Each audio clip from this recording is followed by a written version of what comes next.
Oke, shalom, selamat malam teman-teman. Kita balik lagi di episode 4, episode 4 dari Why Learn the Bible, podcast and talk show series. Dan malam ini aku senang banget juga karena hari ini kita ada guest speaker yang spesial juga teman-teman.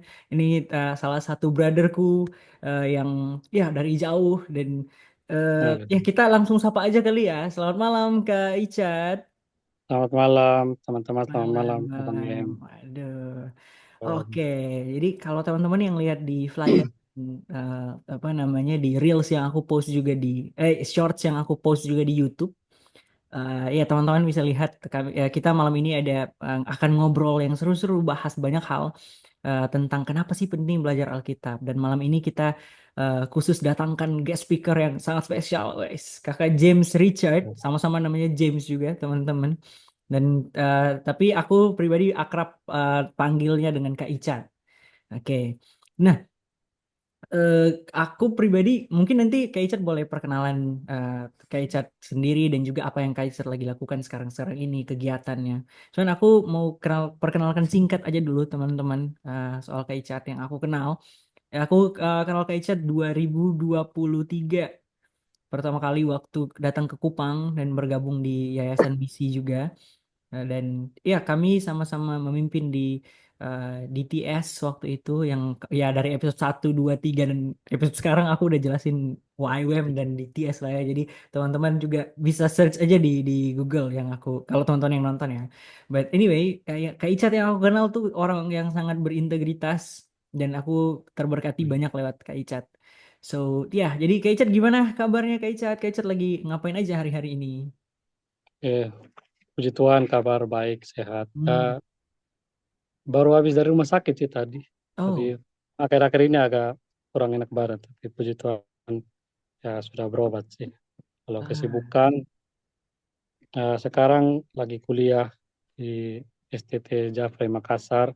Wis. Terus kesibukan juga melayani di gereja Mhm. ya, sebagai full timer untuk sementara. Itu sih. Siap, siap, siap, siap. Itu ya, teman-teman. Teman-teman sudah dengar langsung dari Kak Ica tentang kesibukannya ngapain aja hari-hari ini. Lagi sementara kuliah dan juga wah full timer juga walaupun hanya sementara tapi tetap juga membantu di gereja dan wah itu aku terberkati sih.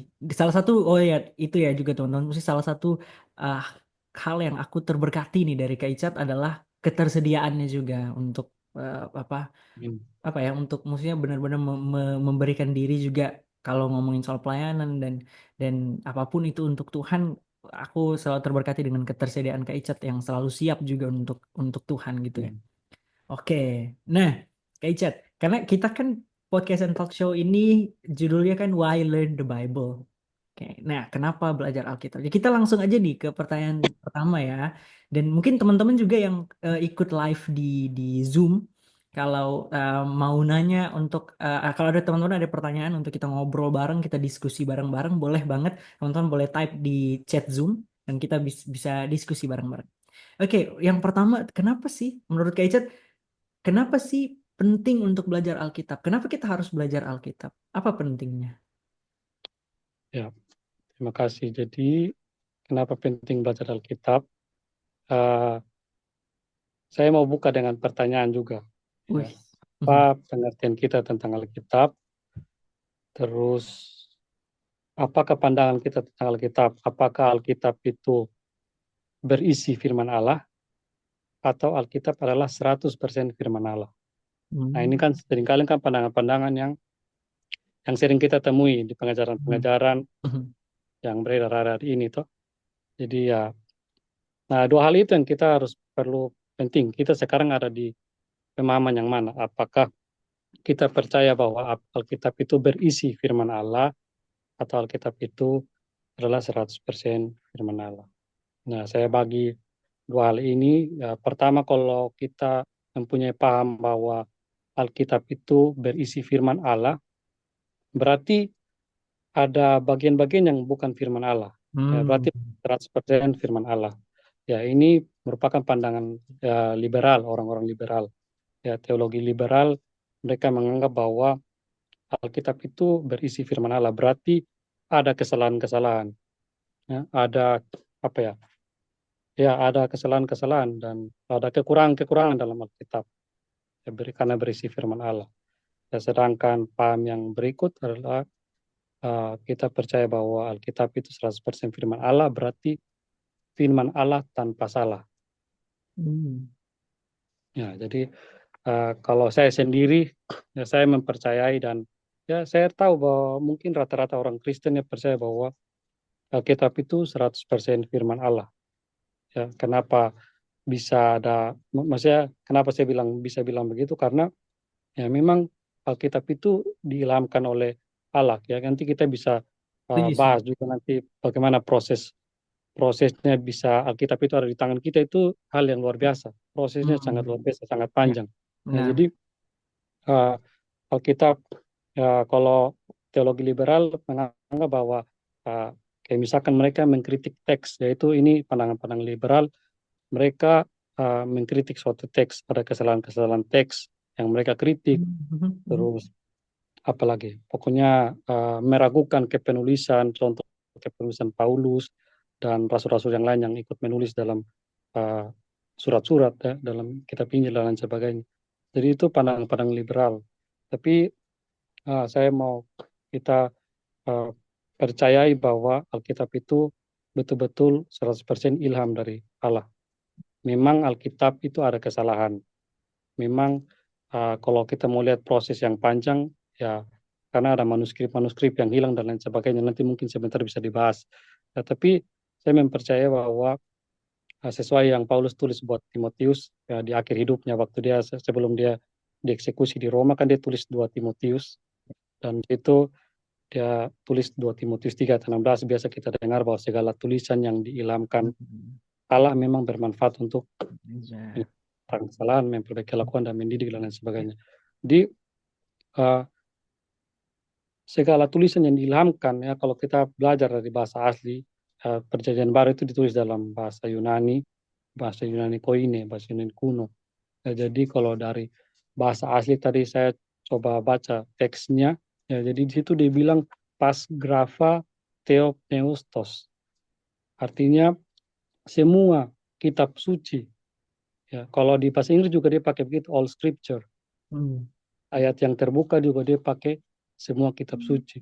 Jadi semua kitab suci, pas grafa, semua kitab suci, theopneustos, ya, theos itu Allah, dan pneustos dari kata pneuma artinya nafas. Jadi segala kitab suci yang dinafaskan Allah. Hmm. Jadi kita percaya bahwa semua tulisan yang ada di Alkitab itu ya diilhamkan Allah. Ya. Jadi mereka mendapat inspirasi dari Roh Kudus untuk menulisnya. Jadi ya, saya mempercaya bahwa kenapa pentingnya belajar Alkitab, karena eh, Alkitab itu fondasi. Ya, Yes. kalau saya lihat dari, saya juga simak ya podcast sebelumnya. Sebenarnya saya mau kasih jawaban yang sama dengan beberapa podcast. Tapi saya lihat karena sudah ada, jadi mungkin saya kasih pandangan yang lain. Jadi menurut saya Alkitab itu dasar, ya. Ya, Hmm. semua dasar dalam kehidupan kita itu menjadi tolak ukur. Ya, kalau kita belajar proses kanon, ya kanon itu artinya kayu pengukur. Ya, kanon itu bukan cuma berlaku dalam Alkitab, tapi kanon itu juga mengukur hati kita. Jadi apa, Alkitab itu menjadi kayu pengukur buat kehidupan kita, menjadi dasar. Jadi kayak buku panduan lah, karena kita diciptakan, kita adalah produk terbaiknya Allah. Ya, jadi kalau ada hal-hal yang mungkin kita mau cari tahu tentang diri kita, atau kita mau belajar tentang siapa Allah dan lain sebagainya, kayak kita belajar dari Alkitab, buku terbaik, Hmm. 100% firman Allah. Kira-kira itu dulu. Wow, jadi itu ya tadi teman-teman sendiri pribadi udah dengar langsung dari Kak Icat, apa opini Kak Icat, kenapa sih penting untuk belajar Alkitab? Tadi udah dibagi dari 2 poin pendekatan dan yang lain-lain. Nah, eh, aku pribadi ya dasar aku sangat-sangat setuju juga dan maksudnya dari poin Kak Icat yang tentang kenapa pentingnya, karena ya Alkitab itu adalah fondasi dan itu benar banget, firman Tuhan adalah fondasi apalagi untuk kita semua ya teman-teman, bukan cuma aku atau Kak Icat atau siapapun tapi semua untuk semua anak-anak Tuhan, semua orang-orang percaya Alkitab tuh fondasi. Alkitab tuh yang apa ya, firman Tuhan tuh penting untuk jadi fondasi di mana kita bangun hidup kita di atas itu, dan itu penting banget. Sekali lagi aku apa ya, kan kalau kalau kita punya fondasi yang kuat kita nggak akan goncang, dan menurutku aku setuju dengan poinnya Kak Icat, fondasi yang kuat juga ya firman Tuhan itu sendiri. Dan ya, Ya, aku setuju. Thank you Kak Icat itu wah, dan juga tadi teman-teman udah dengar sendiri ya, maksudnya pemahaman Kak Icat tentang apa namanya Alkitab secara pribadi itu apa. Oke, nah berdasarkan dari ini tadi nih, kenapa oke sekarang kita kan udah tahu nih. Oke, belajar Alkitab tuh penting karena ini juga adalah fondasi yang menjadi dasar. Nah, kalau kayak gitu buat Kak Icat secara pribadi, Alkitab tuh apa sih? Apa peran Alkitab buat Kak Icat secara pribadi? ya.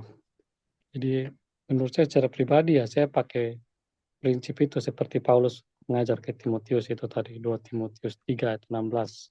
Hmm, Jadi mengajar, menyatakan kesalahan, mendidik dalam kebenaran dan kalau mau ya saya kembali lagi ke tadi ya bahwa Alkitab 100% firman Allah karena memang di dalam Alkitab ya kita tahu bahwa di dalam Alkitab itu ada perkataan Allah secara langsung melalui Tuhan, melalui Tuhan Yesus. Ya. Ada perkataan manusia, ada perkataan malaikat. Ya waktu malaikat siapa namanya? eh, Waktu malaikat Gabriel kasih pesan dan lain sebagainya. Terus juga ada perkataan iblis. Nah itu mungkin ada dari situ mungkin pandangan liberal berkata bahwa nah ini kan perkataan iblis bukan perkataan Tuhan. Jadi nggak mereka tidak disamakan. Hmm. sepakat bahwa mereka tidak setuju bahwa Alkitab itu 100% firman Allah. Sedangkan kita sebagai orang Kristen percaya bahwa bukan itu maksudnya, bukan firman yang keluar langsung dari mulut Allah, tapi firman yang diilhamkan oleh Allah. Contoh, Musa waktu eh, kejadian pasal 3 ayat 1. Nah itu kan eh, waktu ular kasih putar balikan firman, dia bilang tentu Allah berfirman Hmm. boleh makan Semuanya semuanya. tidak boleh dimakan. Itu kan perkataan ular, bukan perkataan Tuhan. Ya, Betul, itu betul. memang bukan perkataan daripada Tuhan. Tapi pada saat itu ya kita tahu penulis, teman-teman mungkin perlu tahu bahwa penulis kitab Kejadian ya Musa ya kita percaya ya. Musa sebagai penulis dari 5 kitab Pentateuch. Ya, jadi Musa pada saat itu tidak ada dalam lokasi kejadian. Ya, betul. Nah, terus bagaimana dia bisa tahu ular berkata seperti ini dan seperti itu? Nah, itu kan diwahyukan oleh Tuhan, ya, diinspirasi oleh Tuhan untuk dia menulis. Jadi, yang kita mengerti tentang firman Tuhan itu adalah 100% firman Allah, bukan yang keluar langsung dari perkataan Allah, Hmm. tapi yang diilhamkan. Nah, jadi kadang itu pandangan liberal yang eh, hal-hal yang keliru dalam pandangan liberal. Jadi, mengapa penting belajar Alkitab? Eh, apa ya? Salah satunya tadi karena dasar, terus yang kedua iblis juga tahu firman. Ya, benar. Ya mantan ring satu nya Ya, Tuhan. betul, betul. Itu mantan ring satu dan kalau kita belajar di Lukas 4 itu sangat luar biasa. Nanti mungkin bisa dibahas dan lain sebagainya. Ya. Jadi iblis juga kuasai firman, dia tahu betul firman, dia kuasai, dia kutip betul, ya, dia coba Yesus sang firman dengan firman. Ini tuh hal yang kalau kita nggak belajar Alkitab, Ya, kita kalah dari iblis. Dan betul. kita bisa gampang diputar balikan, bisa diombang-ambingkan oleh pengajaran sesat dan lain sebagainya. Hmm. Jadi Alkitab itu menurut saya ya kayak kanon begitu, kayu, kayu pengukur dalam Hmm. saya. Oh, wow, wow, wow. Thank you, Kak Icat. Itu ya, teman-teman tadi udah dengar ya. Buat Kak Icat secara pribadi, Alkitab tuh peran Alkitab, atau firman Tuhan itu sendiri sebagai kayu pengukur juga. Dan aku juga, wah, yang aku highlight adalah bahwa kita penting banget untuk kita belajar, kenali Alkitab kita, baca firman.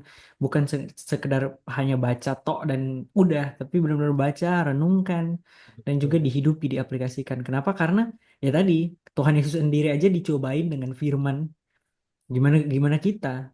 Kalau kita nggak mengenal, kalau kita nggak kenali dengan baik, ya gimana kita bisa? Sedangkan tadi poinnya adalah Alkitab tuh kan jadi fondasi, jadi dasarnya kita. Nah kalau kita nggak kenal fondasi dan dasarnya kita sendiri, kita nggak akan bisa kuat juga. Kalau misalnya ada apa ya istilahnya angin atau ombak atau apapun ya bakalan gampang banget, mudah banget untuk kita goyah. That's why penting untuk kita belajar dan penting untuk kita apa ya benar-benar kenali itu loh. Yang tadi poinnya Kak Icat itu ya Tuhan Yesus aja apa namanya dicobain loh gimana kita kalau kita nggak kenal, kalau kita nggak benar-benar mengetahui firman, wah akan sangat-sangat sulit ya teman-teman. Hmm. Nah, kayak gitu, kalau gitu gini nih Kak Icat, aku udah eh, nanya pertanyaan ini beberapa kali juga ke beberapa orang dan karena tadi kan dari yang Kak Ica jawab aku ambil benar-benar kesimpulan yang aku highlight dan aku ambil kesimpulan adalah penting untuk kita pribadi kenal Alkitab gitu loh, tahu firman biar nggak di apa namanya nggak diombang-ambingkan. Nah, Ya, gimana gimana nih karena ini walaupun apa ya walaupun sedih sebenarnya tapi ini yang terjadi, ini faktanya dan ini fenomena yang terjadi adalah banyak bukan cuma anak-anak muda sebenarnya banyak orang-orang Kristen dari berbagai generasi yang lebih lebih condong untuk dengar firman dari khotbah, dari betul. dengar dari YouTube atau Ya. apapun lah, tapi nggak benar-benar ngulik bukan ya maksudnya nggak benar-benar mengenali secara pribadi, nggak apa-apa lah. Aku kan udah nonton YouTube, udah dengar Hmm. khotbah minggu, udahlah nggak Hmm. apa-apa.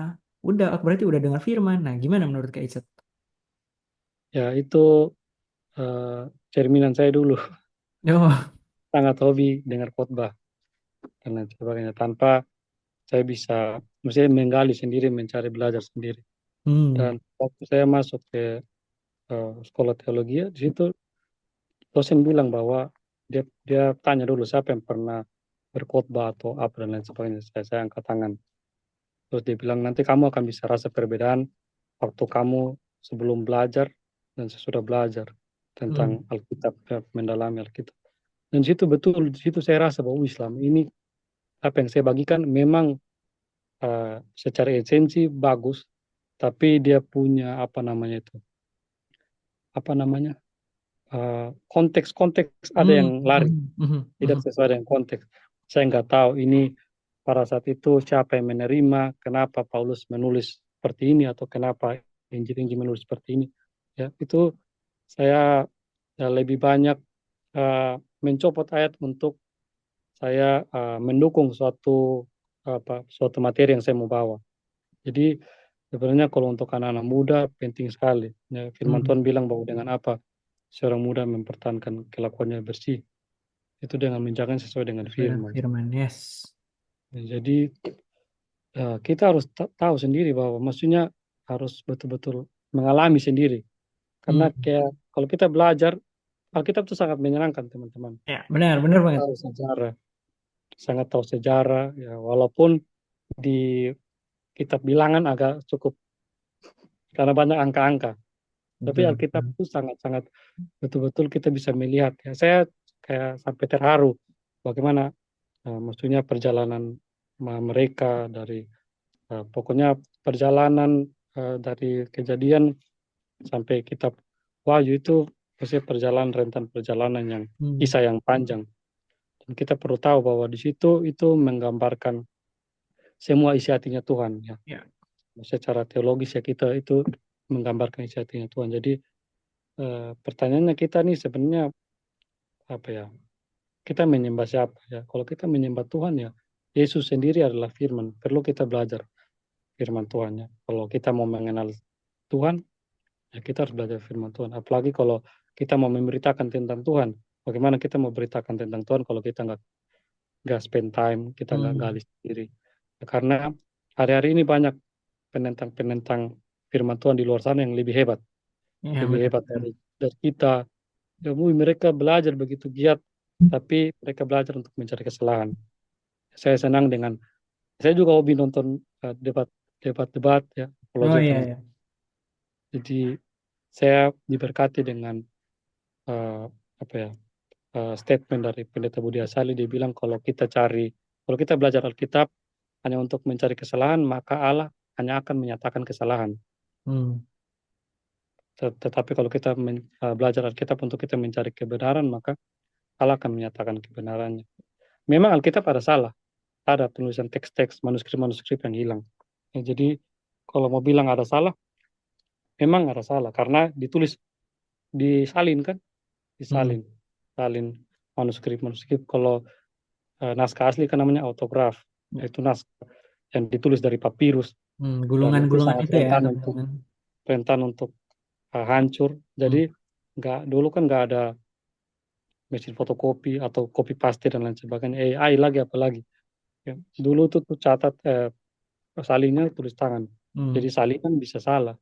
Ya. Jadi saya mengusulkan kalau mungkin salinan tulisan tangan bisa salah, tapi pewahyuan Allah nggak bisa salah. Yes. Secara esensi, Hmm. jadi Alkitab secara esensi itu nggak ada yang salah.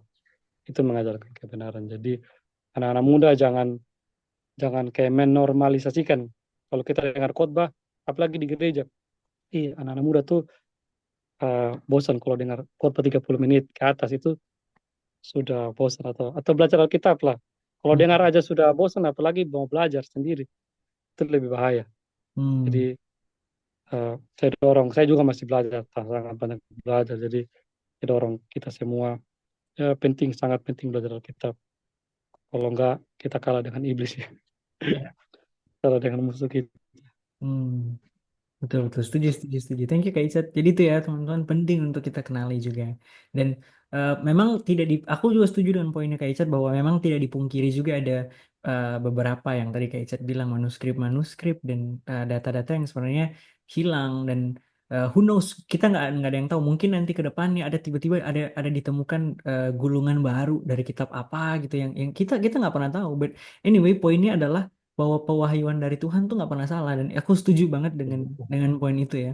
Dan ya walaupun juga sebenarnya kalau kita kan apalagi misalnya Alkitab zaman sekarang dengan berbagai macam terjemahannya dan segala macam ada Hmm. juga beberapa kata yang aku tahu wah kok beda banget dengan terjemahan dengan maksudnya dengan kami. Jadi teman-teman kan kita juga penting nggak gimana ya, aku mau bilang penting cuman ya oke lah aku buat buat aku ini penting ya, penting untuk kita kenali konteks dan juga paham bahasa aslinya supaya kita ngerti apa yang lagi dimaksudkan sama penulisnya ini loh waktu mereka nulis ini dan apa yang mereka dapat maksudnya dari eh, yang diilhamkan oleh Tuhan. Tapi banyak juga yang maksudnya Alkitab yang udah diterjemahkan ke bahasa-bahasa sekarang dan berbagai bahasa ada beberapa kata-kata yang dihilangkan juga. So that's why cuman setuju juga dengan poinnya Kak Isan bahwa ya entah mau bagaimanapun orang mencoba apa ya, tapi pewahyuan itu nyata loh. Maksudnya ini benar-benar kalau emang diilhamkan sama Tuhan itu that's the apa ya poin yang paling Salah. penting sih. Dan ya ya benar-benar aku juga setuju. Dan aku juga belajar. Oh, aku dan Kak Icat juga lagi sama-sama belajar apa di sekolah Alkitab juga teman-teman dan wah banyak banget yang aku pribadi pelajari ya. Dan ya Hmm. emang bener dulu sebelum aku pribadi belajar maksudnya betul-betul belajar dan mendalami aku dulu kayak oh oke oke jadi terus main kutip-kutip aja tuh ayat dari ini oke oke saat dapat apa namanya kayak kayak topikal kan aku dulu eh, kalau khotbah ataupun sharing segala macam sering banget topikal. Maksudnya aku nyari satu topik yang mau aku bahas terus cari ayat yang Hmm. berkaitan kira-kira oh nyambung nih oh ini nih ini nih. Cuman kan Hmm. sebenarnya aku nggak bilang itu salah juga, cuman lebih baik kita ngerti konteks deh. Gitu teman-teman. Dan wah memang wah thank you guys. Aku juga belajar belajar banyak juga sih selama eh, Hmm. di sekolah Alkitab ini lah ya. Nah, Hmm. terus nah ini nih teman-teman kalau ada teman-teman yang penasaran. Tadi kan Kak Icat udah ngomong banyak ya teman-teman. Kita dengar wah pewahyuan beliau tentang Alkitab dan segala macam. Belajar banyak. Kenapa? Maksudnya Kak Icat bisa itu dari mana dan segala macam. Ya pasti ya belajar ya teman-teman. Tadi yang Kak Icat bilang. Dan aku juga setuju dengan poin itu sih. Kebanyak banyak banget anak-anak muda yang wah cepet bosen dengar khotbah. Kalau dengar khotbah aja bosen gimana mau belajar Alkitabnya langsung gitu loh. Cuman yang Hmm. poin yang aku apa ya yang aku benar-benar dapat adalah bahwa kalau memang kita benar-benar cinta tuh, cinta Tuhan, kita akan sangat-sangat enjoy malah belajar bener. Coba Kak Icet gimana Kak Icet? Selama Betul, belajar betul. eh, apa di sekolah kita Kak Icet ini teman-teman ambil teologi. Nah, gimana teman Kak Icet secara pribadi? Betul, saya sepakat. Ya, kalau kita cinta Tuhan, kita juga cinta firman-Nya. Jadi Yes. Tuhan dan firman nggak bisa Hmm. dipisahkan ya. Jadi itu harus memang apa ya? Dan kita juga harus sebelum baca kita betul-betul minta Roh Kudus kasih Ya, pengertian. Karena ya kita belajar dari ahli Taurat, mereka kuasai luar biasa. Hmm. Tapi karena memang Roh Kudus, mereka tidak disertai dengan Roh Kudus, ya mereka nggak percaya apa yang dinubuatkan nabi-nabi ya. Padahal sudah jelas ya bahwa Yesus datang sebagai Mesias. Ya. Oke, ya itu maksudnya jangan sampai kita belajar banyak pengetahuan tapi buat kita aja semakin jauh dari Tuhan. Justru kalau kita semakin belajar firman Tuhan, ya minta Roh Kudus Hmm. kasih pengertian. Karena tanpa Roh Kudus kita mau baca ulang-ulang kayak nanti bingung gitu loh. Benar-benar. Harus lahir baru, teman-teman harus lahir baru. Saya lupa. Ya kita harus lahir Hmm. baru. Kalau kita agak lahir baru, kita baca Alkitab tuh kayak dulu saya baca gak mengerti sama sekali. Sama sekali saya buta, gak mengerti apa-apa. Semenjak betul-betul dilahir baru kan, betul-betul bisa terima Tuhan, Hmm. Yesus sebagai Tuhan dan Juru Selamat, di situ kayak dibukakan. Jadi kayak ada aja pewahyuan kalau kita baca. Jadi satu ayat itu bisa, maksudnya pewahyuan yang Tuhan kasih itu bisa banyak. Ya, benar, setuju, setuju. Hmm. Nah, itu tuh teman-teman yang penting ya kita juga doa lah minta pewahyuan dari Roh Kudus dan benar-benar aku push kita semua ya, maksudnya untuk teman-teman yang nonton juga di YouTube nanti eh, temukan itu loh, temukan rasa kagum akan Tuhan, rasa cinta akan Tuhan. Karena Iya. kita akan benar-benar jadi enjoy ketika kita punya rasa betul-betul mengasihi Tuhan, cinta sama Tuhan. Wah, kalau baca Alkitab tuh kayak, wah 10 pasal nggak cukup nih, baca terus. Karena kita enjoy dengan hal itu. Dan wah, Iya. benar-benar itu penting banget. Nah, terus tadi ya karena kita udah bahas-bahas juga nih tentang kegiatan Kak Ica dan segala macam. Nah, karena menurut aku ya, maksudnya selama aku kenal Kak Icat dari yang tadi aku bilang di awal ya teman-teman, banyak banget karakter Kak Icat yang aku sangat-sangat terberkati dan eh, apa namanya untuk eh, gimana ya aku melihat Kak Icat secara pribadi, wah banyak banget yang apa ya karakter-karakter dari gimana pola pikir Kak Icat juga yang buat aku sendiri terberkati dan ini gimana ya teman-teman kalau karena kan kebanyakan dari kita kalau dengan orang-orang yang eh, gimana ya bilangnya kita kita ngomongnya bijak atau apapun itu kan kesannya kayak udah tua-tua dan segala macam tapi kan enggak juga ya maksudnya semua punya hikmah dan aku mau bilang gini teman-teman Kak Icat wah aku kenal Kak Icat wih luar biasa anak muda yang benar karena nggak banyak kita harus mengakui bahwa emang eh, walaupun ada apa ya maksudnya nggak banyak deh maksudnya nggak banyak anak-anak muda apalagi di Indonesia yang benar-benar dedikasikan hidup buat Tuhan gitu loh nggak banyak dan aku juga Hmm. sangat terberkati dan kagum juga dengan Kak Icat. Nah, sekarang lanjut aja nih ke pertanyaanku. Karena kan yang aku bilang tadi ya, nggak banyak anak-anak muda. Nah, Kak Icat termasuk muda. Menurut Hmm. Kak Icat, gimana ya? Masih muda kok ikut Tuhan. Kenapa sih buat Kak Icat secara pribadi? Mudah itu waktu ya. Jadi Hmm, waktu kita nggak tahu kapan. ya. Nah. Kita semua pegang nomor antrian untuk mati. Hmm. Kita nggak tahu kapan waktunya Tuhan. Jadi Hmm. kalau waktu dalam Yunani itu ada dua. Ada Kairos dan Kronos. ada Kronos. Hmm. Kronos itu ya waktu yang bisa diulang. Ya. Kayak misalkan Senin, minggu depan ada Senin lagi. Tapi kalau Kairos ya itu bicara kesempatan. Jadi kesempatan di hari Senin belum tentu ada di hari Senin depan. Bisa jadi kita nggak tahu kapan. Saya nggak tahu mungkin setelah ini mungkin saya sudah berangkat. Maksudnya kita betul-betul nggak tahu. Jadi muda itu saya mau bilang itu waktu. Jadi Hmm. waktu ya kita pakai betul-betul waktu yang ada. Ya, jangan tunggu oh nanti saya sudah kerja baru saya mau melayani Tuhan atau saya mau belajar tentang Tuhan. Nanti saya sudah menikah baru saya mau belajar tentang Tuhan atau saya mau fokus dengan Tuhan. Pertanyaannya kita tahu kita sampai sana atau tidak. Ya. Gitu. Pertanyaannya kita tahu bahwa kita sampai sampai nanti atau tidak atau ya jadi ya selagi masih muda ya jangan tunda-tunda untuk ikut Tuhan, jangan tunda-tunda untuk Hmm. Benar-benar. tentang Tuhan ya.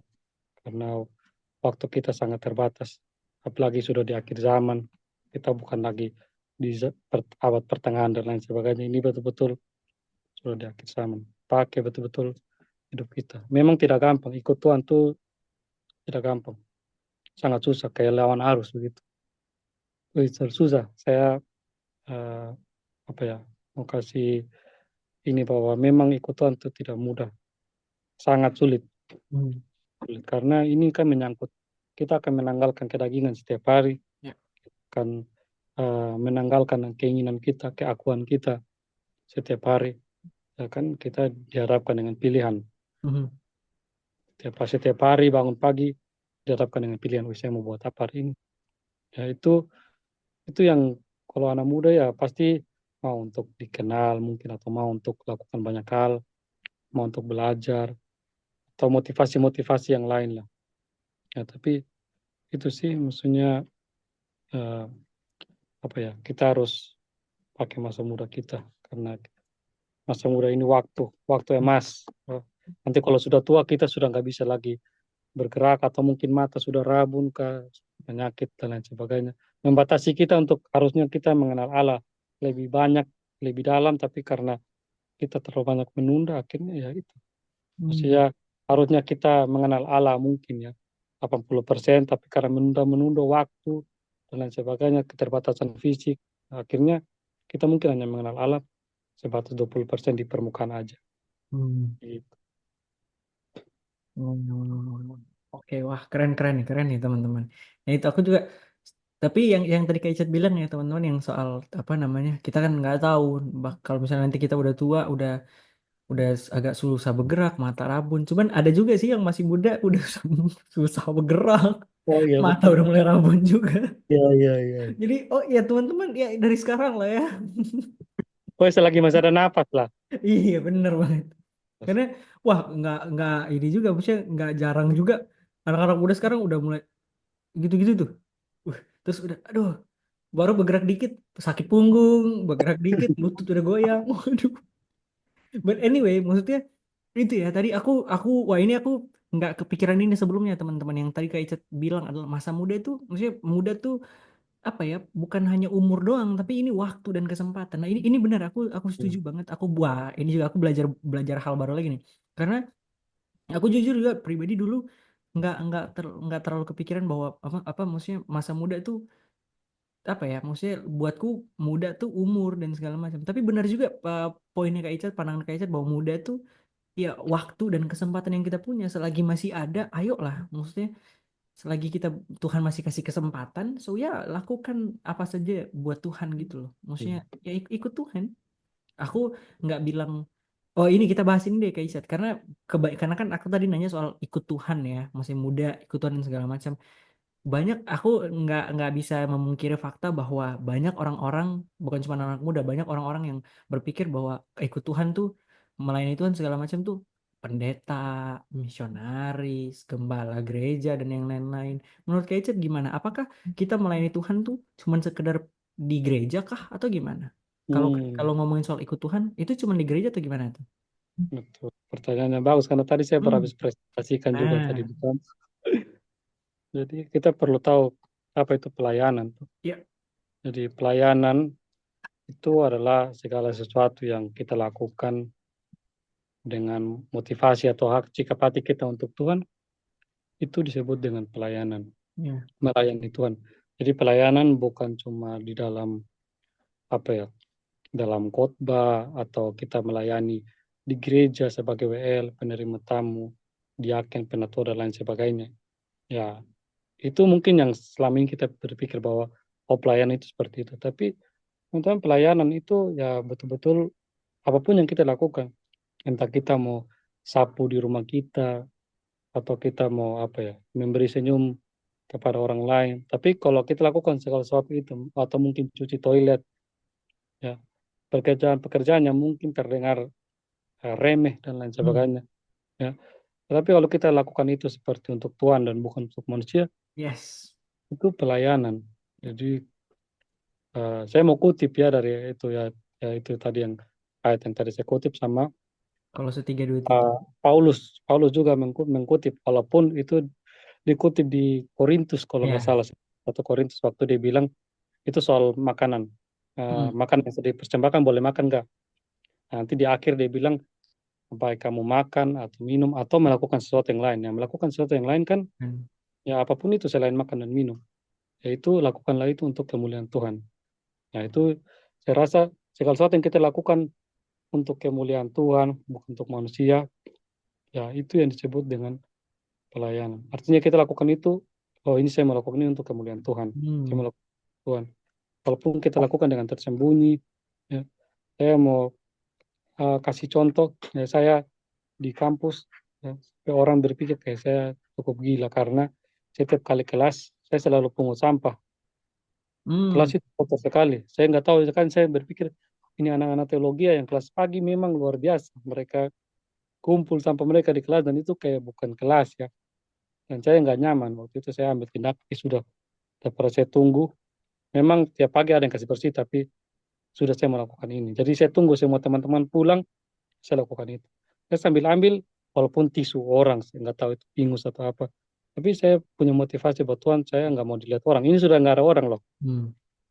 Ya, saya sudah ambil kebentuan, saya tahu bahwa ini pelayanan tuh bukan cuma soal di mimbar atau saya jago ngomong di depan dan lain sebagainya. Saya lakukan dengan tersembunyi, saya ambil-ambil. Sampai ada security yang lihat, atau ada teman-teman yang lihat, saya nggak tahu. Tapi mereka lihat, dan sampai mereka bilang, kenapa kamu mau pilih sampah?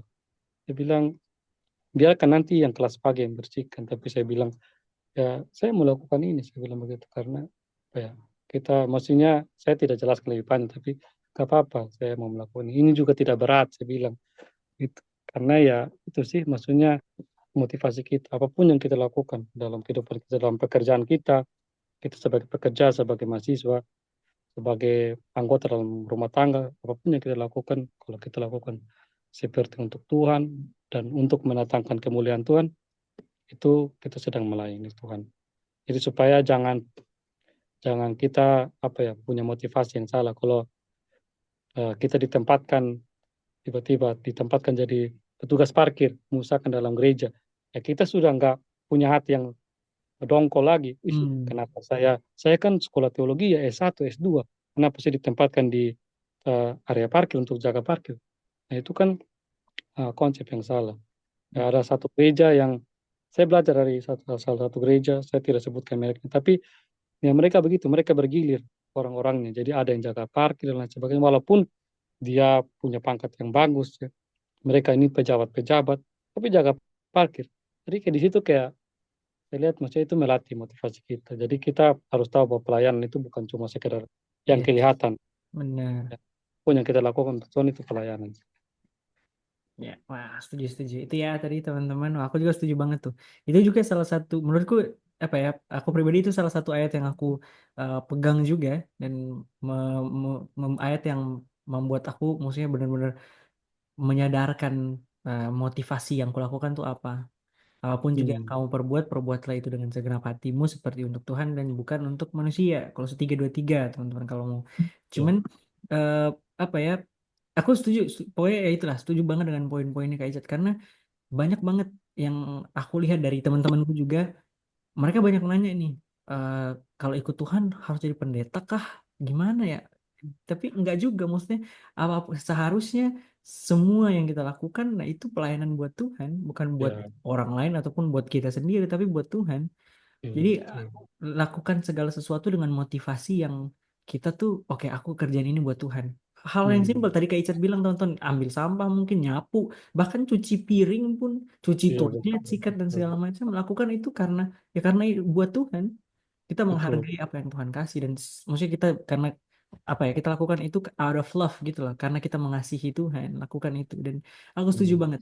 Terus yang aku eh, pribadi juga mau add sedikit, ini apa ya, aku dan Kak Ica juga tahu ini, kami di YWM juga apa ya, karena aku pribadi di embrace dengan ide ini, apa namanya, dengan pemikiran ini waktu di YWM juga, bahwa kita juga terpanggil bukan cuman di gereja, teman-teman, maksudnya bukan bukan cuman di gereja atau bidang ya yang kayak gitu-gitu, mesti keagamaan dan segala macam, enggak, di banyak hal di YWM kita belajar tentang yang namanya Seven Spheres of Society, 7 pilar dalam kemasyarakatan. Jadi kita terpanggil untuk jadi dampak, jadi orang-orang yang mengenalkan Tuhan ke 7 pilar ini, which is itu keluarga, pemerintah, edukasi, agama atau gereja, media, bisnis, apa namanya, celebration and entertainment. Jadi ya, kita terpanggil untuk bahkan jadi apa ya, jadi pembawa terang Kristus kemana aja, bukan cuma Ya, di gereja ya teman-teman.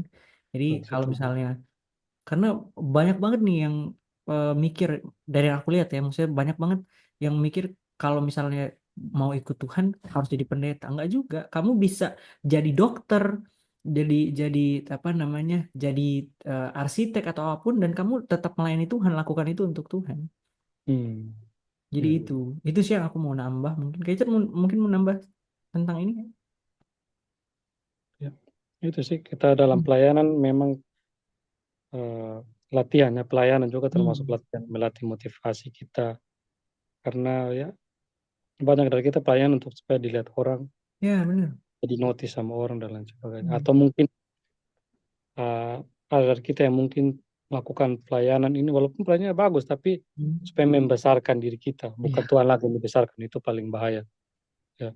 Jadi saya selalu mengoreksi diri saya, maksudnya Tuhan kalau misalkan saya lakukan ini, kalau misalkan ada niat sedikit untuk kayak supaya saya tampil atau kayak supaya saya yang dibesarkan dikenal, wih, maka Tuhan kayaknya tunda dulu deh begitu. Benar.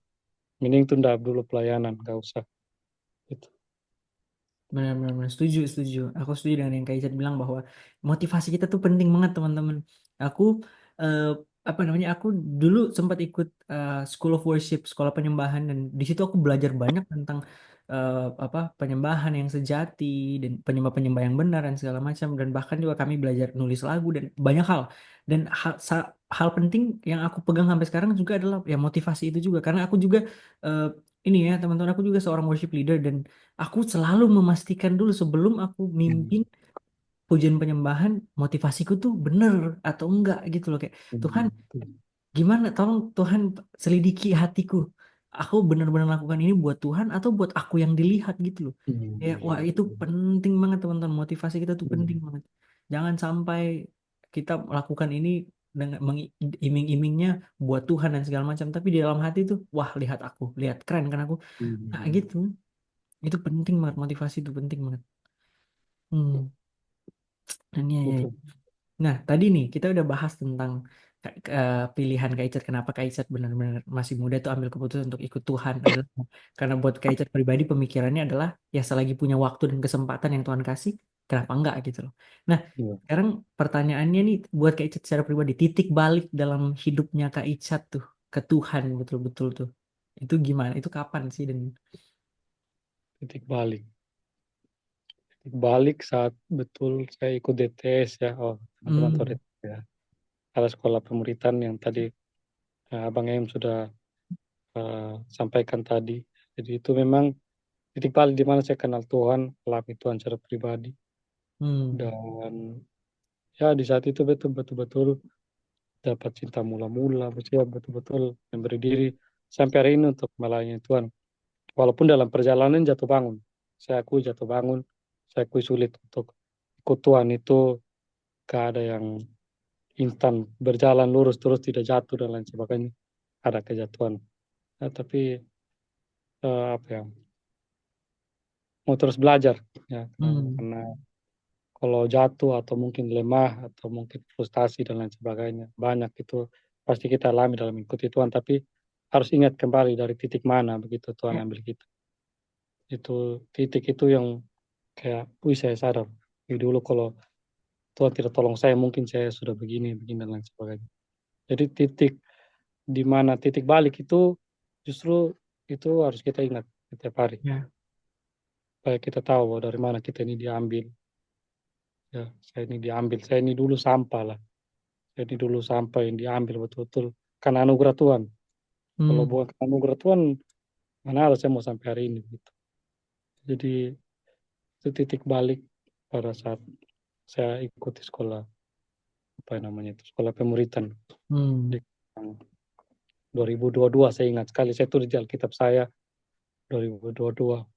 Dan saya dulu kerja dan lain sebagainya, punya gaji yang baik dan lain sebagainya. Saya dulu di dunia kerja, pernah kuliah, hmm, ambil arsitek dan sebagainya. Tapi kayak saat saya alami Tuhan tuh kayak sama kayak Paulus bilang, dia anggap sampah semua. hmm, Yang pengetahuan waktu dia belajar dari Gamaliel dan lain sebagainya, kayak dia anggap itu kayak nggak ada guna dibandingkan dengan apa yang Tuhan Yesus kerjakan buat dia. Jadi itu yang saya rasakan juga, kayak saya sampai bilang, saya memang sudah putuskan untuk saya tidak mau balik lagi ke pekerjaan. Walaupun pekerjaan itu baik, maksudnya kerja dan lain sebagainya. Saya tidak bilang teman-teman yang kerja salah ya, tidak. Itu panggilan teman-teman. Ya. Saya terpanggil untuk betul-betul full timer di dalam pelayanan Tuhan ya. Teman-teman juga dalam pekerjaan teman-teman itu pelayanan ya. Jadi teman-teman bisa melayani lewat Hmm. pekerjaan teman-teman tadi yang sudah dibahas. Jangan sampai nanti teman-teman dengar, wih, saya sudah lepaskan pekerjaan saya terus bukan seperti itu. Itu waktu itu ya pekerjaan itu jadi kayak pride, maksudnya jadi suatu kebanggaan saya waktu itu pekerjaan dan lain sebagainya. Tapi saya sudah buang semua itu. Maksudnya ada hal yang lebih penting. Ya, kalau teman-teman mungkin ada apa yang lain ya. Mungkin ya saya nggak tahu apa. Tapi maksudnya itu sih yang buat eh, saya bisa kenal Tuhan itu waktu itu. Di situ. Hmm. Nah, jadi itu ya tadi teman-teman. Kenapa aku nanya ini karena semua orang kan punya titik balik dalam hidup mereka ya teman. Teman-teman juga pasti uh, punya satu momen di mana teman-teman benar-benar Tuhan, oke deh, aku benar-benar mau ikut Tuhan, ini keputusanku pribadi dan segala macam. Karena aku nggak tahu untuk teman-teman yang saat ini ngalamin apa dan segala macam. Untuk teman-teman yang nonton juga nanti di YouTube, kalau teman-teman lagi bingung dan segala macam, ayo, maksudnya Tuhan selalu menunggu untuk kita datang gitu loh. Ya. Jadi ya berikanlah, kasih hidup untuk Tuhan, benar-benar Hmm. benar-benar serahkan untuk Tuhan gitu loh. Ya apalagi yang masih masih muda, oh mending benar-benar serahkan dari sekarang, ayo. Karena ya kita kita apa gitu loh tanpa Tuhan. Kemarin aku sama sama temenku, sama Iren, episode 3 kemarin ngobrol dan kita bahas tentang kita ya bukan apa-apa tanpa Tuhan. Maksudnya Ya. ya Tuhan tanpa kita ya dia tetap Tuhan. Tapi kita di luar Tuhan kita bisa apa gitu. Tuh. Jadi selagi selagi masih ada waktu itu loh teman-teman. Penting banget. Ya, aku juga pribadi, aku sama juga dengan Kak Icat. Aku titik balikku benar-benar kasih kehidupanku. Aku besar di keluarga yang Kristen, papa mama hamba Tuhan, kenal kenal punya pengalaman dan mengenal Tuhan. Tapi aku secara pribadi enggak, aku secara pribadi nggak punya pengalaman secara pribadi Hmm. mengenal Tuhan. Hmm. Aku nggak, pengenalanku akan Tuhan cuma sebatas kayak oke aku tahu Tuhan ada, aku tahu Tuhan baik, tapi udah segitu doang. Tapi titik baliknya adalah waktu aku ikut DTS juga dan aku ngerasa kayak oh wah oke Tuhan aku benar-benar berikan hidupku nih. Kalau sebelumnya karena aku lihat dari orang tua dan yang lain-lain, tapi sekarang nih aku pribadi mau gitu loh. Dan aku juga mau push kita semua untuk dan teman-teman semuanya untuk punya itu loh, dapatkan temukan momen itu, momen di mana kita betul-betul hidup, serahkan hidup kita secara Tuhan willingly dari dari apa ya, dari hati kita yang terdalam karena kita yang mau gitu loh. Itu wah, dan itu percaya percaya deh itu sangat penting dan maksudnya Hmm. itu gimana ya, salah satu momen yang menurutku mengubah hidupku secara pribadi. Dan benar, Hmm. aku setuju banget dengan poinnya Kak Isat ya teman-teman. Ingat terus momen-momen itu, momen dimana ketika kita eh, Tuhan angkat dari kegelapan itu, dari ke apa namanya kehancuran itu Tuhan angkat. Wah itu, wah, keren banget. Aku juga, wah benar-benar sangat terberkati sih. Nah, kalau udah bahas itu penting nih, karena kan tadi ya teman-teman udah dengar Kak Icat tadi dari 2022 ya tadi Kak Icat ya. Ada Nah, dari 2022 sampai sekarang, apa sih hal yang buat Kak Icat setia sampai sekarang? Benar-benar, oke, maksudnya bertahan sampai sekarang di titik ini tuh. Apa tuh? apa ya? Ya itu, saya kembali ke Hmm, titik titik balik tadi. I see. Jadi yang bikin saya setia ya pasti saya selalu ingat-ingat perbuatan-perbuatan Tuhan ya Hmm, dulu. Saya selalu bandingkan hidup saya dengan dulu dengan sekarang. Sempat ada kepikiran ke Tuhan, mending saya balik lagi deh. Maksudnya mending saya balik ke pekerjaan dan lain sebagainya. Itu ada tantangan-tantangan iming-iming dalam perjalanan ikut Tuhan ya. Jadi memang yang buat setia sampai saat ini ya itu karena saya betul-betul menyadari kapan saya diambil. Maksudnya alasan karena anugerah Tuhan membuat saya bisa sampai hari ini.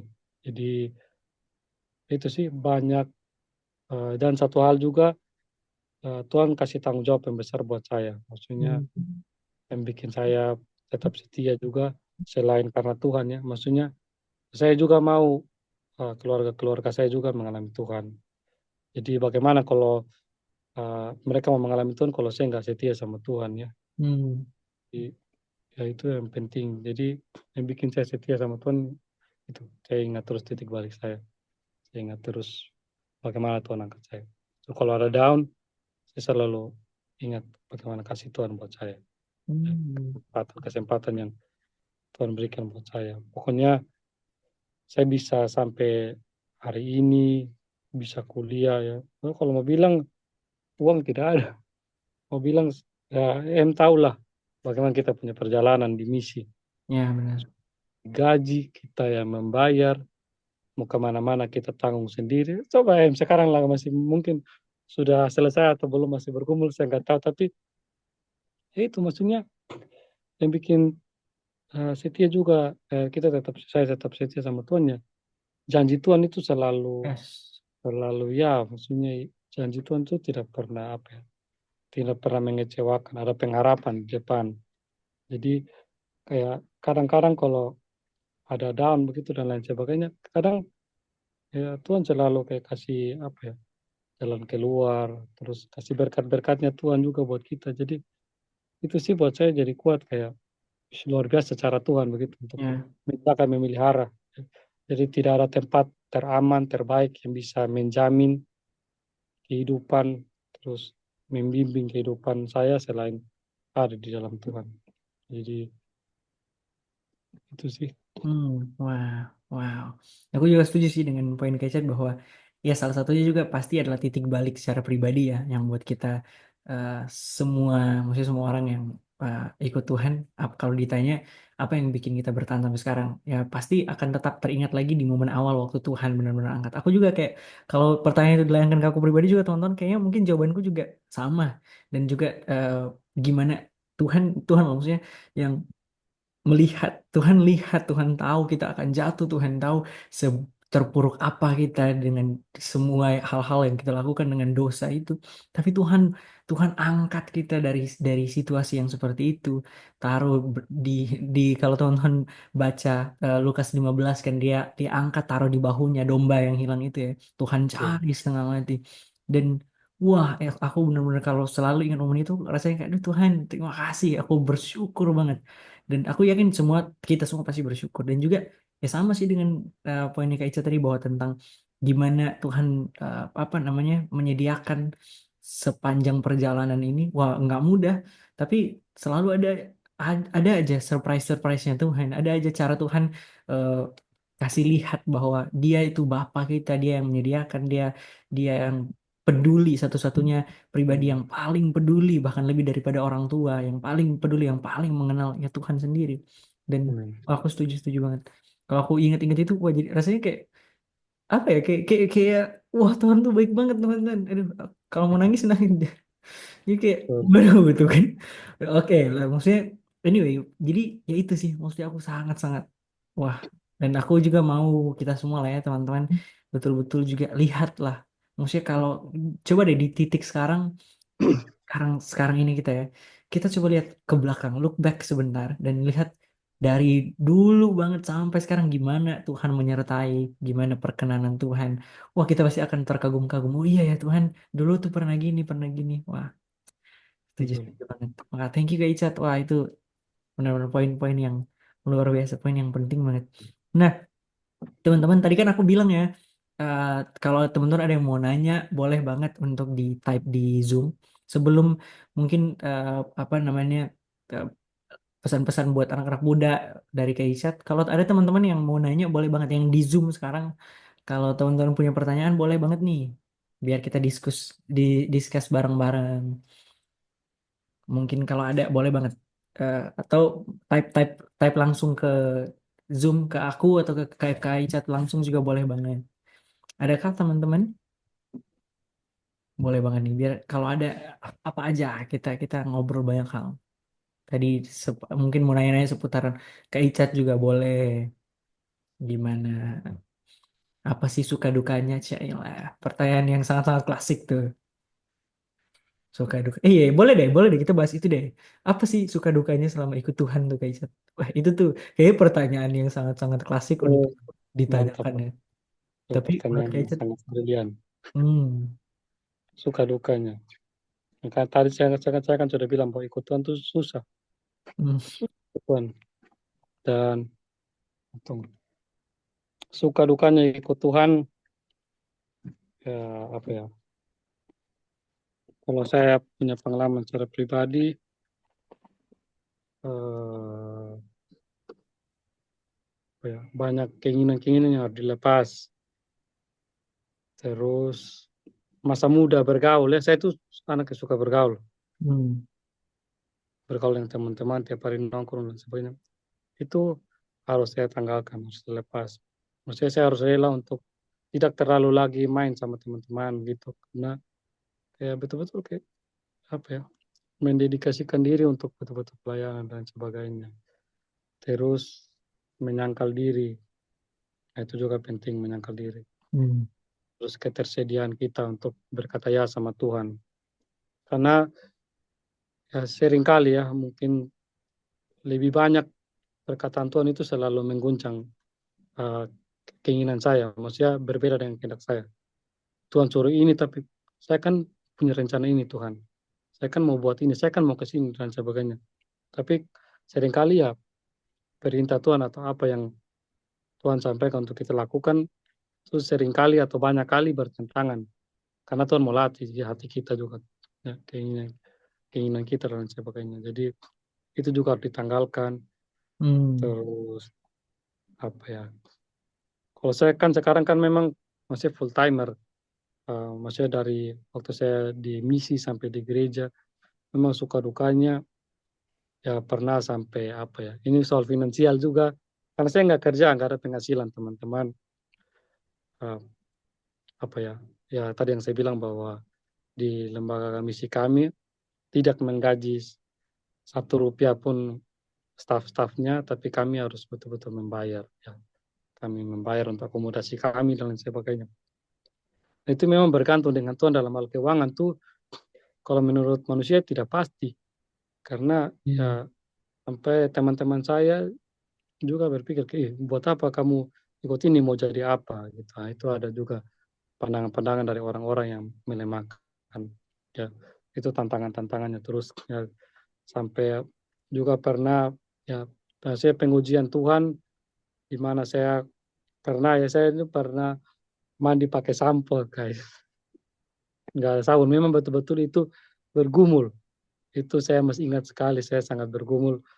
Kami itu di misi, kami sampai dalam hal-hal remeh, kadang mau mandi, mau makan tuh kami harus berdoa, Tuhan besok mau makan apa, hari ini mau makan apa. Benar-benar. Relate banget Sampai aku tuh. menangis-menangis dan sebagainya. Kayak Benar sekali. saya waktu itu 3 hari saya mandi pakai sampo. Syukur-syukur masih ada sampo.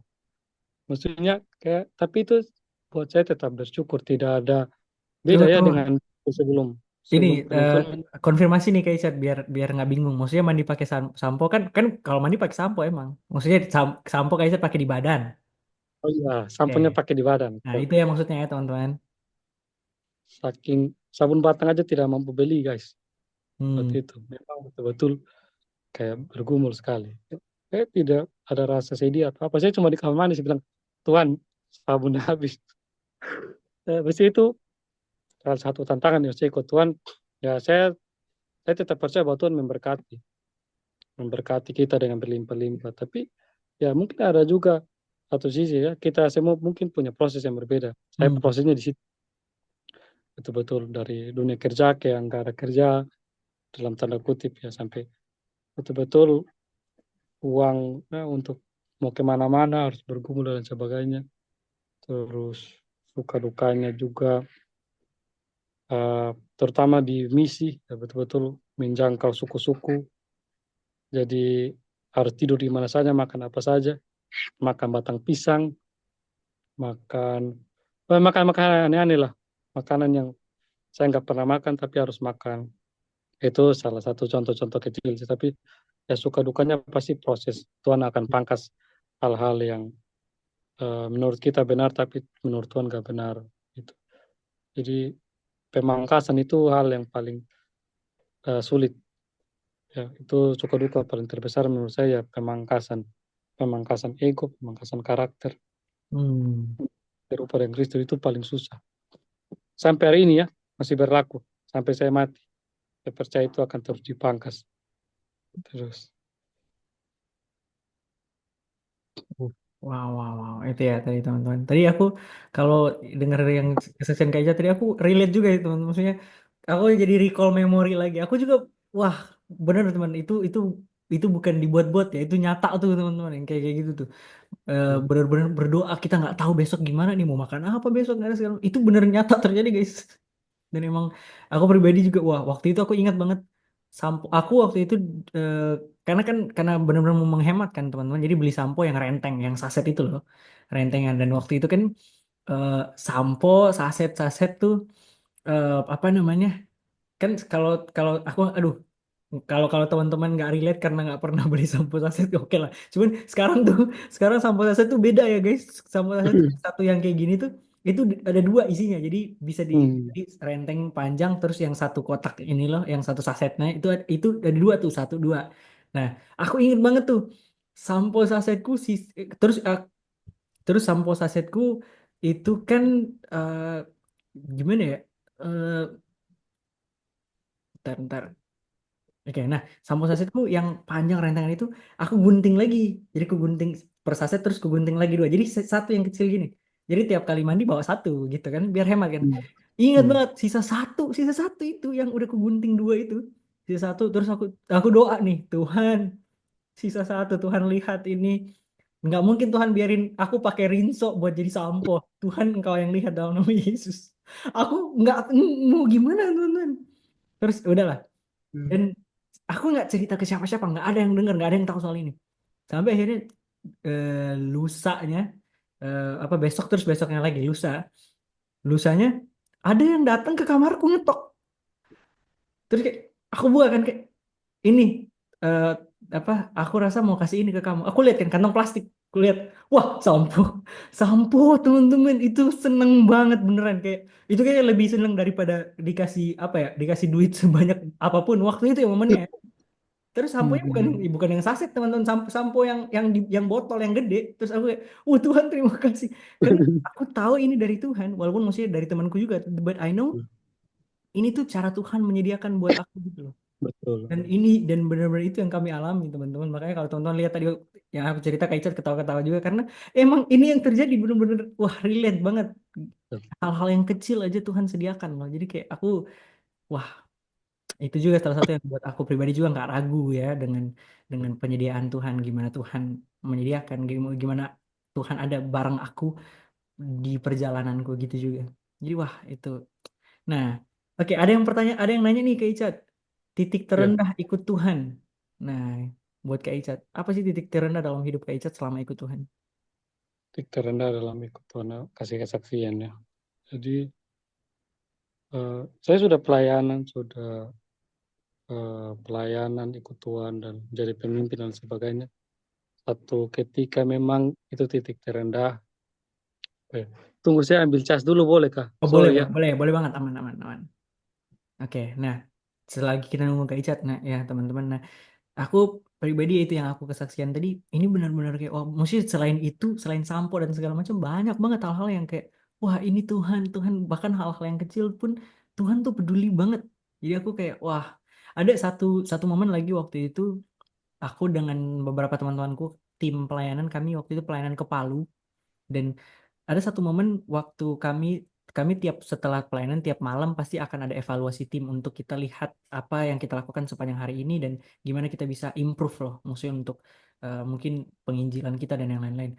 Waktu evaluasi aku cerita, eh, wah tadi siang, malam nih, siang aku cerita yang kejadian siang aku bilang, wah tadi siang aku lihat anak kecil em, makan roti coklat, aduh aku mau banget, aku cerita gitu. Dan karena emang aku pribadi aku suka banget coklat teman-teman. Dan waktu aku lihat anak kecil tuh makan kue coklat, apa roti coklat aku ih pengen banget. Aku cerita nyeletuk doang di evaluasi tim waktu itu. Besok paginya kami semua satu tim dibeliin roti coklat sama orang yang hosting kami. Orang di mana eh, apa yang punya rumah yang kami tinggal di situ dan ternyata mereka nyeletuk denger aku ngomong gitu waktu evaluasi waktu malam. Padahal mereka cuma lewat doang waktu terus dengar aku pengen roti coklat. Besok paginya bukan cuma aku satu tim kami dibeliin roti coklat. Wih, aku kayak itu Tuhan Bahkan untuk hal yang simpel, untuk jajan aja Tuhan sediakan. Makanya kayak, aku, wah keren banget. Tuhan tuh, wah. Jadi ya itulah. Oke, balik lagi nih ke Kak Icat. Gimana Kak Icat? Ya, titik terendah. Terima kasih buat pertanyaannya. Hmm, Titik terendah waktu itu ya saya sudah pelayanan ya dan lain sebagainya. Apa ya? Ada hal-hal yang ini kesalahan saya sendiri juga. hmm, Jadi apa ya? Kayak pemimpin-pemimpin saya waktu itu soal hubungan ya, maksudnya soal hubungan dan eh, saya tidak apa ya? Tidak mengikuti apa yang menjadi saran dari pemimpin dan sebagainya sampai satu ketika waktu itu ceritanya lah maksudnya saya punya hubungan terus setelah itu putus lah ya dan di hmm. situ kayak mengguncangkan betul-betul kayak saya rasa terguncang waktu itu saya ada di saya baru sampai Makassar tahun lalu betul saya sampai di Makassar baru sampai terus saya sakit nggak tahu itu saya high atau apa saya sakit 2 minggu sampai darah keluar dan lain sebagainya sampai waktu itu saya di base kami di tempat kami itu sendiri.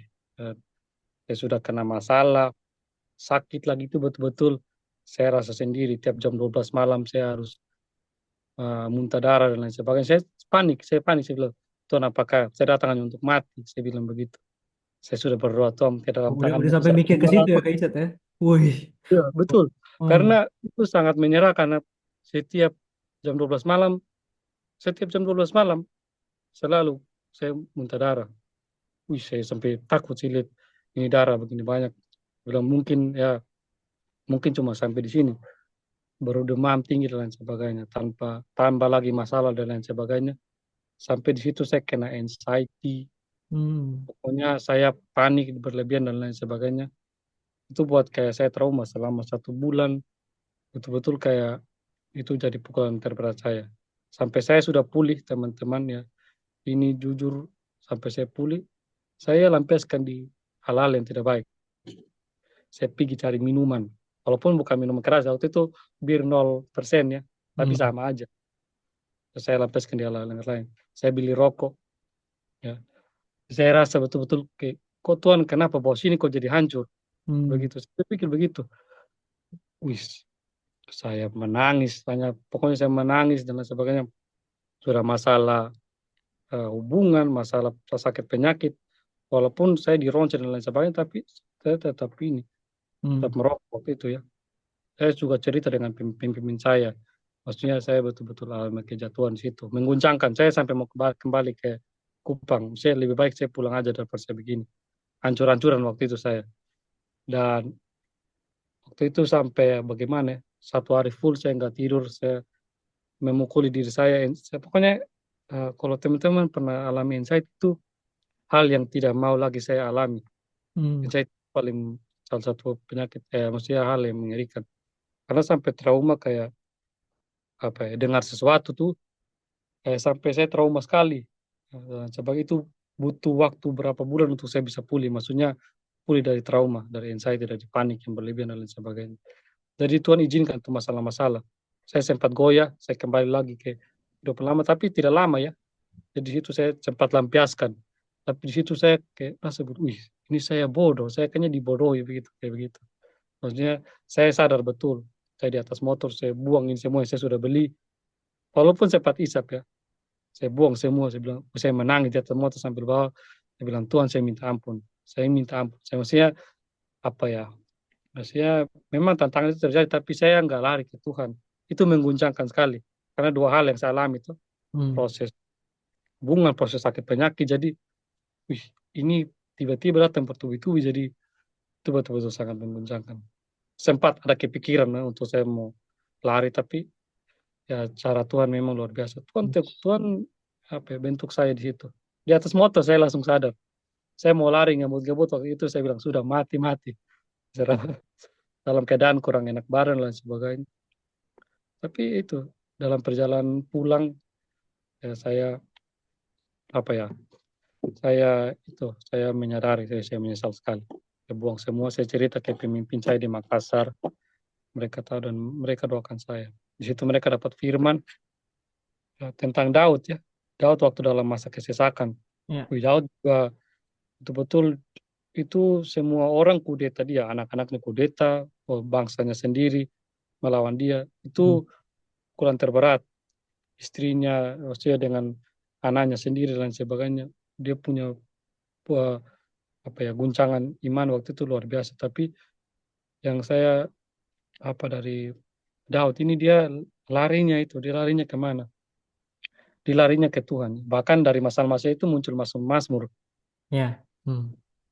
Itu sih masalah bisa memunculkan Mazmur ya. Maksudnya bisa memunculkan mendatangkan pujian-pujian. Jadi yang saya tangkap masalah apapun yang datang dalam kehidupan kita pasti ada. Tapi itu semua untuk kemuliaan Tuhan, tetap untuk kemuliaan Tuhan. Yes. Kita akan melihat nanti kemuliaan Tuhan di balik itu, di balik badai ada kemuliaan Tuhan, ada maksud Tuhan. Ada. Ya cara Tuhan untuk mendidik kita bukan cuma lewat berkat tapi lewat proses masalah. Jadi saya tetap jamin bahwa orang yang ikut Kristus, orang yang ikut Tuhan pasti tetap akan alami itu, Hmm. guncangan, ya dan lain sebagainya. Maksudnya tetap alami titik terendah. Dan itu saya rasa titik terendah betul-betul. Rasa kayak dalam sumur, kayak Yusuf dibuang dalam sumur. Gitu. Hmm.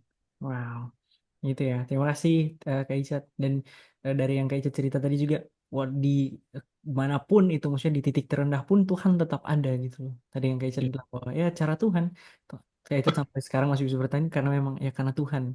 Dan wah aku juga selalu apa ya terberkati untuk setiap kali dengar cerita-cerita kesaksian-kesaksian dari Kak Icat juga gimana Tuhan benar-benar setia dan gimana Kak Icat merespon akan apa yang Tuhan kerjakan dalam hidupnya pribadi. Wah itu keren banget teman-teman. Nah mungkin satu pertanyaan terakhir sebelum kalau ada teman-teman yang mau nanya, oke lah masih aman lah ya. Kak Icat masih aman? Aman. Aman. Oke. Kalau Aman. teman-teman mau nanya, boleh banget ya. Aku mau nanya lagi nih. Mungkin bisa relate ke beberapa teman-teman yang nonton ini juga. Nah, karena aku kenal Kak Icat dari sudah cukup cukup lama teman-teman, sudah bisa ya hampir 2 tahunan ya. Dan eh, apa namanya? Aku lihat bagaimana Kak Icat, wah kalau ngomongin ini terharu sih aku. Maksudnya gimana Kak Icat, perjuangan Kak Icat untuk keluarga secara khusus. Boleh, kita boleh ngomongin ini ya Kak Icat? Ya boleh boleh. Ya, Gas. nah secara khusus untuk adiknya Kak Icat. Nah, Betul. eh, ya dan waktu itu mungkin ada beberapa dari teman-teman dan aku tahu bakalan ada yang relate juga dengan ini. Untuk teman-teman yang masih berdoa dan masih berjuang juga untuk keluarganya secara pribadi untuk bisa datang ke Tuhan. Nah, Kak Icat gimana sih maksudnya Kak Icat bawa keluarganya Kak Icat sampai betul-betul juga kenal Tuhan, salah satu yang spesifik adiknya Kak Icat. Betul. Ya, jadi waktu saya kenal Tuhan, saya rasa, wih, tidak mungkin saya menikmati ini semua sendiri. Ya, Hmm. saya alami Tuhan yang besar ini sendiri. Wih. Terus keluarga saya, ya saya kalau saya mau sharing ke teman-teman, keluarga saya ini bukan keluarga yang punya harmonis baik-baik ya. Jadi kenapa saya juga punya latar belakang hidup yang amburadul, pergaulan bebas dan lain sebagainya. Salah satunya karena ya keluarga yang tidak baik, kurang baik. Ya, jadi di situ betul-betul kami di dalam rumah itu apa ya, saya jarang di rumah ya. Saya sering di jalan, ya, tinggal di rumah teman atau mungkin minum mabuk di jalan, tidur di jalan dan lain sebagainya. Itu sangat sering kalau waktu saya di Kupang. Dan setelah saya betul-betul dipulihkan sama Tuhan, nah di situ ada kerinduan saya juga untuk keluarga-keluarga saya, untuk mama saya, untuk kedua adik saya. Ya karena memang ya mereka juga belum mengenal Tuhan dan lain sebagainya. Khususnya mama saya sangat waktu itu saya sangat kepahitan dengan mama saya. Banyaklah prosesnya kenapa bisa kepahitan. Jadi keluarga kami tidak baik-baik saja. Jadi saya dan saudara-saudara saya, saudara kandung saya, kami itu di rumah nggak pernah ngobrol. Jarang sekali ngobrol. Kalau ngobrol pun cuma tanya hal penting, paling jawaban kita cuma angguk. Kita kalau ketemu dalam rumah tuh gak pernah ngobrol. Jarang juga ketemu, saya jarang sekali ketemu mereka. Sampai saya nggak tahu karakter mereka. Ya, jadi itu sampai proses di mana waktu saya betul-betul alami Tuhan, eh, saya sering bawa mereka dalam doa dan tiap jam 3 pagi saya berdoa betul 1 tahun ya. Itu setiap hari. Kadang-kadang kalau capek mengantuk, tapi saya bangun jam 3, kadang jam 4, tapi sering jam 3. Saya belajar dari salah satu pengajar eh, apa, di sekolah itu juga. Ya, dia bilang jam 3 pagi waktu yang baik. Jadi saya praktekkan jam 3 pagi setiap hari saya berdoa. Saya cuma pokok doa saya tiap hari keluarga, ya, terlepas juga yang lain bangsa dan negara atau Tuhan mau taruh siapapun untuk saya doakan. Tapi beban terbesar saya itu keluarga. Jadi tiap hari saya doakan, doakan tanpa saya injili, tanpa saya injili. Walaupun saya sudah pernah apa ya, saya nggak pernah ngomong sih soal Injil. Saya pernah banyak menginjili orang di luar, tapi untuk keluarga sendiri belum secara langsung. Ya, jadi saya bawa dalam doa, gencar dalam doa, saya doa terus, doa, doa, doa 1 tahun. Ya tahun depan memang, tahun berikutnya ya Tuhan apa ya jawab doa saya. Maksudnya ya saya mulai lihat respon dari orang tua saya, dia mulai ikut-ikut ibadah, itu saja sudah salah satu hal yang saya membuat buat saya jadi sukacita ya. Karena orang tua sudah, sudah kembali, sudah ikut-ikut ibadah, ikut-ikut gereja. Itu karena gak seperti itu, maksudnya keluarga saya. Terus adik saya juga, mereka alami Tuhan. Waktu itu saya lihat dengan mata kepala saya sendiri ya. Waktu itu KKR Pastor Philip Mantova di Kupang, ada salah satu adik saya, jadi alami Tuhan di depan mata saya. Dia situ alami Tuhan, di rebana dan sebagainya. Diminta di diri, dibaptis, dan dia betul-betul pelayanan sampai hari ini. Jadi itu maksudnya buah dari apa yang saya doakan juga. Terus Joy yang paling kecil, ya dia juga bisa ikut sekolah sekolah yang sama dengan saya. Padahal ya saya juga tidak apa ya tidak punya ekspektasi yang Hmm. banyak juga tentang dia, karena ya itu yang pertama, saya nggak kenal karakter adik-adik saya karena kami di rumah nggak pernah apa ya nggak akrab lah, maksudnya kayak orang lain jarang ngobrol dan lain sebagainya, jadi sering bertengkar dan lain sebagainya. Jadi ya sampai dia juga mengalami Tuhan, dia bisa kembali, maksudnya dia ikut juga sekolah Alkitab yang sama. Sampai sekarang ini saya tetap berdoa buat dia, buat adik-adik, buat mamaku, buat Hmm. keluarga-keluarga. Kadang itu jadi kayak bahan ke saya kayak menangis. Saya bilang, Tuhan masih ada keluarga-keluarga yang Muslim, keluarga-keluarga yang lain. Saya nggak mau kayak saya nikmati Tuhan sendiri begitu. Mereka juga harus nikmati Tuhan. Entah mungkin penginjilan di keluarga ini juga salah satu penginjilan yang sulit. Nah, saya nggak tahu ya, tapi ya susah. Yesus saja ditolak keluarganya awal-awal. Jadi ya Benar-benar. di keluarga ini cukup sulit sebenarnya. Jadi kalau memang tips buat teman-teman, ya mungkin kita nggak bisa injili atau kita nggak bisa sampaikan firman Tuhan secara langsung, tapi lewat tindakan dan lewat doa. Ya, doa Hmm. dan tindakan ya teman-teman. Jangan sampai kita di rumah jadi batu sandungan. Iya. Kita mau doa sampai mau guncang ini gedung juga nggak bisa, karena kita nggak jadi berkat di rumah. Kita malas-malasan di rumah atau dan sebagainya. Kita nggak bisa rumah. Ya jadi untuk bagaimana memulihkan keluarga ya, anugerah Tuhan lewat doa-doa kita, lewat tindakan-tindakan kita di rumah. Jadi itu saya sudah alami. Dan sampai hari ini saya terus berdoa buat keluarga saya. Hmm. Wow, puji Tuhan. Ya itu ya teman-teman, untuk teman-teman juga yang eh, yang apa namanya nonton video ini juga nanti, apapun kondisi keluarga dan segala macam, terlepas dari apapun, ya tetap doa, tetap berdoa, tetap tetap percaya bahwa ya Tuhan juga melihat. Aku percaya banget bahwa karena aku ngelihat nyata di depan mataku. Aku ingat banget waktu itu minggu keempat dari eh, apa minggu pengajaran waktu itu. Waktu itu kami belajar tentang hati Bapa, dan aku ingat banget karena waktu itu eh, aku dan Keicet sama-sama apa namanya salah satu staff di sekolah itu, dan Hmm. bantu-bantu juga. Dan aku ingat banget waktu itu, eh, bukan Keicet yang karena waktu hari aplikasi lah kami bilangnya, aku ingat banget di depan mataku aku nangis banget, dan wah terharu karena melihat bagaimana perjuangan Keicet berdoa dan akhirnya Tuhan juga jawab dan Iya. benar-benar terjadi. Karena waktu itu karena apa ya Kak Icat lagi main gitar kan, karena kami sambil worship juga waktu itu, dan apa namanya, eh, aku ngeliat itu juga, maksudnya rekonsiliasi itu terjadi di depanku. Aku senang banget waktu itu adiknya Kak Hmm. Icat yang tadi Kak Icat sebut, Joy, dia dia yang datang langsung ke Kak Icat untuk peluk dan minta maaf, dan wah aku wih, aku juga, aku malah malah ikutan meluk mereka juga. Jadi aduh, terharu itu udah, aku ingat, ini kan momennya mereka, kenapa aku ikutan gitu, tapi kayak wah seneng banget. Ini kayak Ya, itu, maksudnya Tuhan tuh menjawab doa, teman-teman, jangan menyerah. Tuhan, ya, kalau Tuhan bisa pulihkan banyak keluarga-keluarga, ya keluarga teman-teman juga pasti bisa.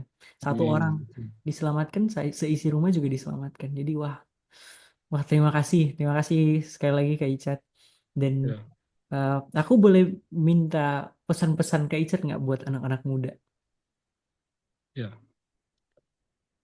Pesan saya buat kita semua anak muda, ya. Yang pertama ya sesuai dengan topik kita ya, Hmm, teman-teman harus perlu belajar Alkitab. ya, Itu penting, jangan menormalisasikan tadi yang saya bilang bahwa belajar Alkitab itu nggak penting dan lain sebagainya.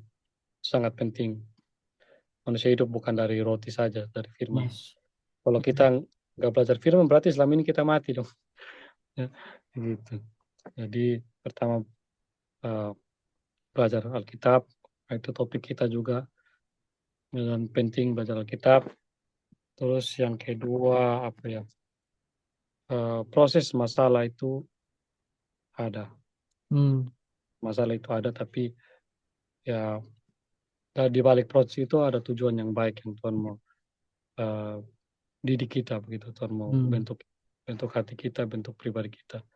Jadi sekali lagi memang ikut Tuhan tidak susah, tidak tidak gampang, tidak gampang yang seperti teman-teman lihat.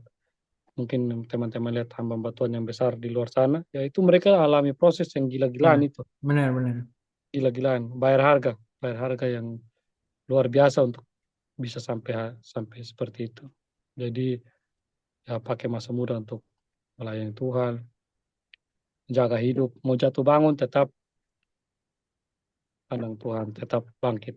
Tujuh Yes, kali orang benar jatuh, dia bangkit. Tujuh kali jatuh, 8 kali bangkit. yes. Jadi jatuh bangun Mhm. sampai mati. Maksudnya dalam konteks bahwa jangan kita tinggal terus dalam kejatuhan ya, tapi kalau ada kejatuhan atau apa, bangkit. Ya, dan jangan malu untuk ngomong tentang kejatuhannya teman-teman. Yes, benar. Ya. Karena Alkitab dengan terang-terangan kasih tentang orang-orang hebat, orang luar biasa, mereka juga pernah jatuh. Ya, tapi maksudnya jangan malu, karena itu sih maksudnya itu perjalanan mengikuti Tuhan, ada suka duka, ada jatuh bangun.